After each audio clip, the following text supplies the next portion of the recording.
Bonjour, bienvenue à lvatv.ca. Ce matin, nous sommes en Skype avec Clément Doyer.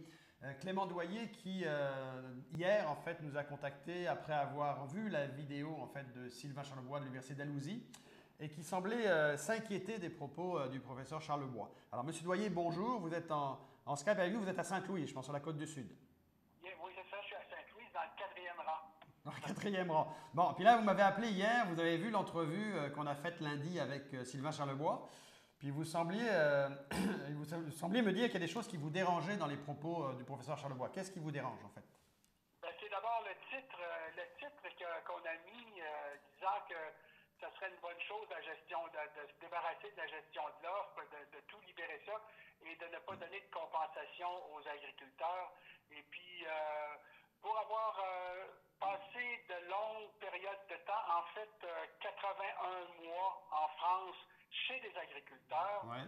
des agriculteurs laitiers, j'ai vu les dommages, personnellement, les De, dommages de la fin des quotas? la disparition des quotas a fait depuis 2005 en France. J'ai vu des statistiques sur des agriculteurs qui se suicident. Il y a eu des périodes où il y en avait un à tous les jours.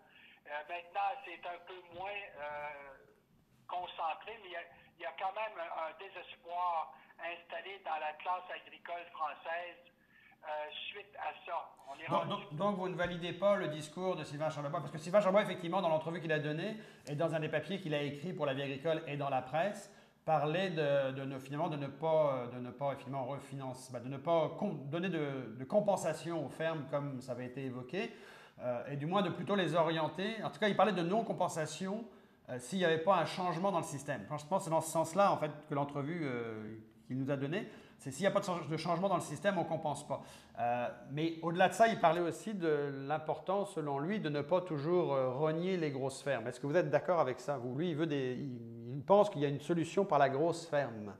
Ben, moi, je ne suis pas d'accord avec lui, même si je n'ai rien contre les agriculteurs qui décident de grossir. Cependant, la difficulté, c'est que notre pays est fait par nos paysans.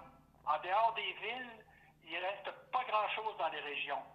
Aussi, quand il y a des montants de fric, quand il y a du fric qui circule dans les campagnes, c'est souvent, chez nous en tout cas, des agriculteurs laitiers qui continuent de déplacer beaucoup de matière.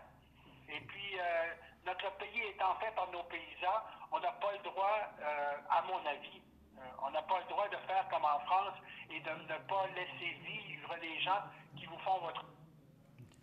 Vous avez vu, comme tout le monde, donc vous êtes président de Solidago, donc une compagnie qui a pour clients des producteurs laitiers, entre autres. Vous avez vu aussi l'entente qui a été signée, enfin, qui est sur le point d'être signée entre le Canada et les États-Unis, la EUMC, où on voit en fait qu'il y a quand même une ouverture du marché pour le produit américain. Est-ce que vous avez une analyse dans le sens où la gestion de l'offre serait en train de s'étioler, ou vous avez encore un bon espoir que les politiciens vont sauver la gestion de l'offre? Ben moi, avec l'effet que j'ai vu ailleurs, par exemple, 30 centimes d'euros le litre, c'est maintenant le prix qui est payé aux agriculteurs laitiers en France. Ce qui s'est passé à l'annonce de cette négociation-là, les prix du lait sont passés de 75 cents à 67 cents. Déjà, les agriculteurs ont subi une perte énorme dans leurs revenus. En plus de ça, on leur annonce que ça va leur coûter peut-être un mois de paye. Qui c'est qui accepterait, sans se révolter, de se faire couper un mois de paye? Moi, je trouve que les agriculteurs québécois sont très polis, sont très gentils. En France, on prend la route avec le gros tracteur et l'épandeur à fumier et on va asperger les mairies et les laiteries. Ouais. Ici, vous savez qu'il y en a un qui a répandu du fumier quand il s'est manifesté contre le syndicat, contre l'UPA, quand il avait des reproches à faire à son syndicat. Il a été tout seul à y aller, en fait, et il est en cours maintenant contre son syndicat. Il était tout seul.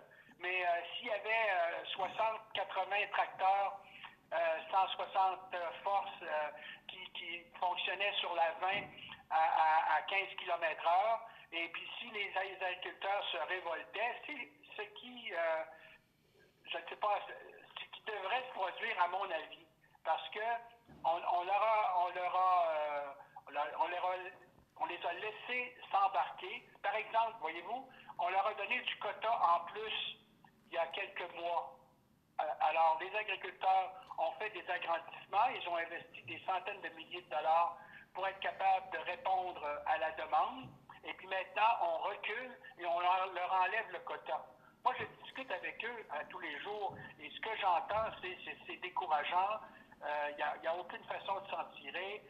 C'est vraiment déprimant pour les gens qui font notre bouffe. C'est quand même...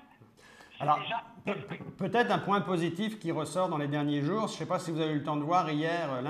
Hier, on a mis en ligne un Vox Pop qui a été réalisé sur la rue Cartier lundi midi par LVA TV qui tourne bien sur Facebook, où on est allé en fait faire goûter à l'aveugle à la fois du Québon et du Fairlife, un lait québécois et un lait américain. Et bon, c'était une dégustation à l'aveugle. Alors certains, effectivement, ont préféré le lait américain, d'autres le lait québécois. Mais en grande majorité, ce qui ressort, c'est que le discours politique derrière ça, beaucoup de gens ne voulaient même pas goûter au Fairlife. Et les gens qui goûtaient au Fairlife et qui le préféraient disaient « je vais quand même acheter du lait québécois ». Donc on dirait, je dirais, sur la quarantaine de personnes rencontrées sur la rue, le petit test du Vox Pop laisse entendre que les consommateurs sont beaucoup derrière leurs producteurs, du moins dans ce qu'ils nous disent. Oui, c'est vrai. Et en plus de ça, ils ne savent pas goûter s'il y a utilisation de somatotropine pour une plus grande production, ce qui est acceptable et accepté aux États-Unis et qui est défendu ici. Il y a beaucoup de choses qui rentrent en ligne de compte. Et puis, le lait américain n'a aucune raison d'être ici. Bien, écoutez, M. Doyer, président de Solidago, je vous remercie de votre réaction en fait à la situation dans le lait en ce moment.